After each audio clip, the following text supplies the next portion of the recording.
బాబీ గారిని ఎందుకు సెలెక్ట్ చేయడం జరిగింది? Because he's 1 film old and ఇండస్ట్రీలో ఏంటంటే 1 ఫిల్మ్ ఓల్డ్ 2 ఫిల్మ్ ఓల్డ్ కాదు, you are working with a star, అంటే మీరు కూడా సెలెక్ట్ చేయాలి, ఆయనకి అంత ఎక్స్పీరియన్స్ ఉండాలి. సో వై బాబీ గారు? అంటే నేను అసలు ఇప్పుడు నాకు ఇబ్బంది ఏం లేదు. అంటే నేనేం నమ్ముతానంటే వాళ్ళు బేసిక్ ఒకళ్ళు కాన్ఫిడెంట్గా ఉన్నారా, వాళ్ళ క్రాఫ్ట్ వాళ్ళకి తెలుసు. అంటే నేను మొదట్లో వచ్చినప్పటి నుంచి నాతో ఎవరు పెద్ద డైరెక్టర్స్ ఎవరు చేసేవాళ్ళు కాదు బిగినింగ్లో.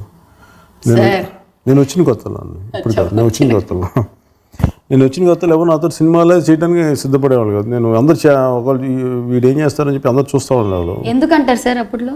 ఏంటి రీజన్? ఖచ్చితంగా ఇప్పుడు నాకున్న లిమిటెడ్ టాలెంట్ ఎవరు వస్తారు చెప్పండి. That is very modest of you.